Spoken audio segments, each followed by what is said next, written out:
তামুলপুৰ জিলাৰ গুৰেশ্বৰ ৰাজচক্ৰ অন্তৰ্গত শুক্লাই চেৰফাং অঞ্চললৈ গৌৰৱ কঢ়িয়াই অনা ১ নম্বৰ জলঠেংপাৰ গাঁৱৰ প্ৰথমগৰাকী BDS ডিগ্ৰীধাৰী ডাক্তৰ জোনমণি শৰণীয়াক বুধবাৰে ৰাজহুৱাভাৱে সম্বৰ্ধনা জ্ঞাপন কৰা হয়।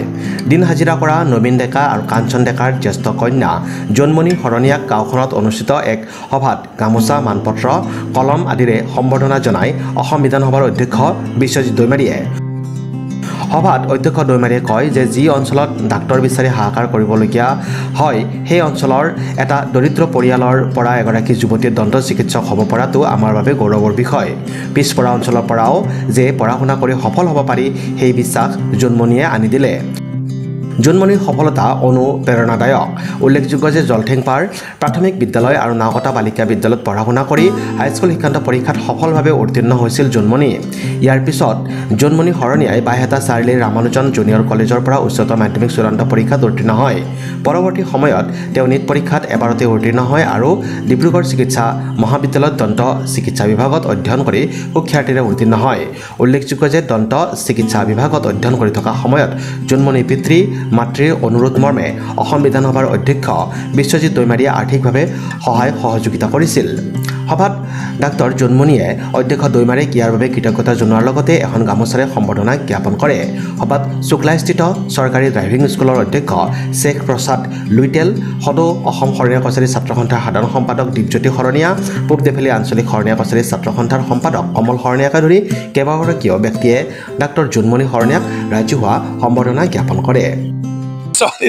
মোৰ ছোৱালী যেনেকৈ যি নহওক চবে মোৰ ছোৱালী, গতিকে আমি পিতৃ বয়সৰ হয় আৰু তেওঁ জীৱনটোত যিহেতু মোৰ পৰা অকণমান গাইড পাইছে তো নিশ্চয় ফিলিংছটো তাইৰ আছে। গতিকে তাইও মোৰ ছোৱালী, সদায় মই কাৰো কিবা নাৰাখোঁ। আৰু মই ক'লোঁ যে যিদিনা মাক দেউতাক এদিন মোক লগ ধৰি কৈছে সেইদিনাৰ পৰা মই মা দেউতাক খবৰো লোৱা নাই, এদিনো দেখা দেখিও হোৱা নাই, এদিনো মই কোৱা নাই যে তোমাৰ ছোৱালীক মই উমুক দিছোঁ দেই বুলিও মই কোৱা নাই। জোনমণিকো কিজানি জীৱনত দুবাৰহে পালোঁ নেকি, ডিব্ৰুগড়ত দুবাৰ, অনলি দুবাৰ মই তাত বেলেগ এটা অনুষ্ঠানত যাওঁতে তাতে মই মানে লগ পাইছোঁ, অনুষ্ঠানটোত দুবাৰ মাত্ৰ, বাকী আৰু কোনো তেনেকুৱা ধৰণৰ কথা নাই। মোৰ কথাটো হ'ল জীৱনটোত নিজৰ কাম নিজে কৰি থাকিব লাগে। গতিকে তাইক সহায় কৰা মোৰ দায়িত্ব, কিন্তু পঢ়া শুনা কৰাটো তাৰ নিজৰ দায়িত্ব। আৰু মাক দেউতাৰ কথাটো হ'ল তাক নিৰাশা হ'ব দিব নালাগে। বহুত বেছি ধন্যবাদ ইমান ডাঙৰ কাৰ্যসূচীটি আয়োজন কৰাৰ কাৰণে। আজি ছাৰক মই আৰম্ভণিৰ পৰা পাইছিলোঁ, যেতিয়া মই BDSত ফাৰ্ষ্ট মানে এডমিশ্যন লৈছিলোঁ তেতিয়া ছাৰে মোক কংগ্ৰেচুলেট কৰাৰ কাৰণে কল কৰিছিলে। তেতিয়াৰ পৰাই ছাৰক মই জানো। যেতিয়া মোৰ যিকোনো কিবা অসুবিধা হয় তেতিয়া মই ছাৰক ডাইৰেক্টলি মেছেজ কৰোঁ। ছাৰে কেতিয়াবা মানে ছাৰক তেনেকৈ কণ্টেক্ট ৰাখি আছিলোঁ। ছাৰে সদায় মোক তেনেকৈ হেল্প কৰি আহিছে BDSৰ ক্ষেত্ৰত। আচলতে BDSটো বহুত বেছি কষ্টলি হৈ যায় জাৰ্ণিটো। সেইটো ক্ষেত্ৰত মোৰ দৰে সাধাৰণ ছোৱালী এজনী মানে তেনেকুৱা ক্ষেত্ৰত মানে পঢ়াটো মানে ইমানো সম্ভৱ নহয়। সেইটো ক্ষেত্ৰত মোক ছাৰে সদায় হেল্প কৰি আহিছে। ছাৰক মই ইয়াৰ যোগেদি বহুত বেছি ধন্যবাদ। মই মোৰ মা দেউতাই সদায় মোক মানে মোৰ জীৱনত মানে যিখিনি লাগে সদায় মোক সৰুৰ পৰা হেল্প কৰি আহিছে। আৰু সিহঁতৰ মানে নিজৰ যিখিনি চেক্ৰিফাইচ কৰি হ'লেও মোক সদায় মানে জীৱনত যি লাগে, যি পঢ়িব বিচাৰোঁ তাৰ কাৰণে মোক সদায় ছাপোৰ্ট কৰি আহিছে। প্ৰথমতে মোৰ মা দেউতাক সদায় মই তেনেকুৱা ধৰণৰ মা দেউতা পোৱাৰ কাৰণে বহুত বেছি ধন্যবাদ। কি ক'বা তোমাৰ নিচিনা জন্মনি দুখীয়া ঘৰত জন্মনি আৰু আছে, তেওঁলোকক উঠি অহাৰ কাৰণে তোমাৰ নিচিনা মন মেলি আছে, কিন্তু এনেকুৱা স্পট পোৱা নাই, কি আহ্বান জনাবা?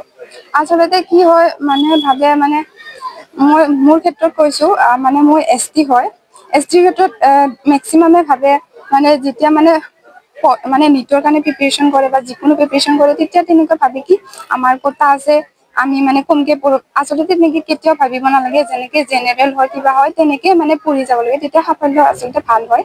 আৰু অপৰচুনিটি আহিলে, অপৰচুনিটিৰ কথাটো কি হয়, যদি আপোনাৰ মানে বহুত অপৰচুনিটি আছে আচলতে, সেইটো ক্ষেত্ৰত যদি আমাৰ নিজৰ কোটা ইউজ কৰোঁ তেতিয়াহ'লে বহুত সাফল্য হ'ব পাৰে। সেইটো কাৰণে মই ক'ব বিচাৰোঁ নিজৰ ভৱিষ্যত আচলতে নিজৰ হাতত। তেনেকুৱা একো অনুভৱ নাছিলে, মানে যিহেতু পোৱাৰ পিছতো পঢ়িবই লাগিব, যেনেকে নহওক কষ্টৰ মাজেৰে হ'লেও পঢ়িবই লাগিব।